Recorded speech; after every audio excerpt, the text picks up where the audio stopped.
তুই কলি তোর নেতার সাথে থাকলি তার দলের কর্মী হব, চাকরি পাবো, এনে তো আসামি হলাম। তোর নেতার ভোট কাটা ঠেয়ালাম, এনে আমার মামলা ঠেয়াবে কিনা? আরে রাখ, মামলার ব্যবস্থা পরে হবে। খিদা লাগছে, এই জায়গায় না, চল ভালো কোনো হোটেলে খাইয়া নেই। ভালো হোটেলে খাবো, টাহা পাবি কোয়ানে? ওরা দিছে কত? 2000। ভিক্ষা? ভিক্ষা আনছিস? এই ভিক্ষা ভিক্ষা আনলি কেন? জি স্যার আছে, আমার দোকানের ভিতরে বসে রয়েছি, আপনি তাড়াতাড়ি আসেন।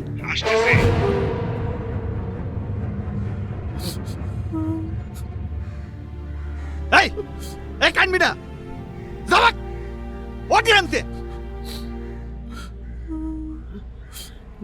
আসসালামু আলাইকুম। ওয়ালাইকুম আসসালাম। ওই হইছে? ওইটা হ্যাঁ এইটা এইটা এইটা। ওই থানায় চল। ওই, আরে, চল। জি, এই, স্যার। তোরে ব্যবহার করা শেষ। এখন তুই কারো না। তোর কাছে যে অবৈধ অস্ত্রটা আছে সেটা কোথায় বল?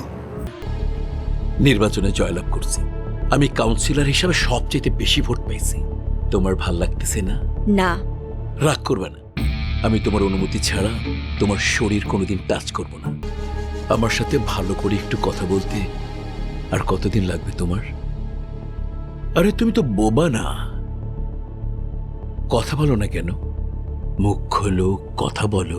আমার একটু স্যারের কাছে যাইতে দেন, আমার দোস্ত ধরা লয়ে গেছে, আমার একটু যাইতে দেন, আমার একটু যাইতে দেন, আমার একটু যাইতে দেন।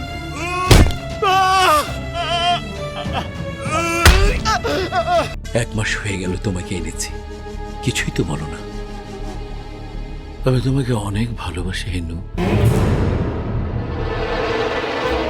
খাঁচার পাখির মতো আটকে রেখে তার পায়ে সোনার নূপুর পরিয়ে দানা পানি দিলেই তাকে ভালোবাসা বলে না। হেলেনা, গলায় বকুল ফুলের মালা দিয়ে পায়ের নূপুর পরিয়ে আমি তোমাকে বুলি শেখাবো। তুমি আমার প্রয়োজনে সেই বলিগুলো বলবে, নাহলে প্রতি রাতে প্রাচীন কালের মতো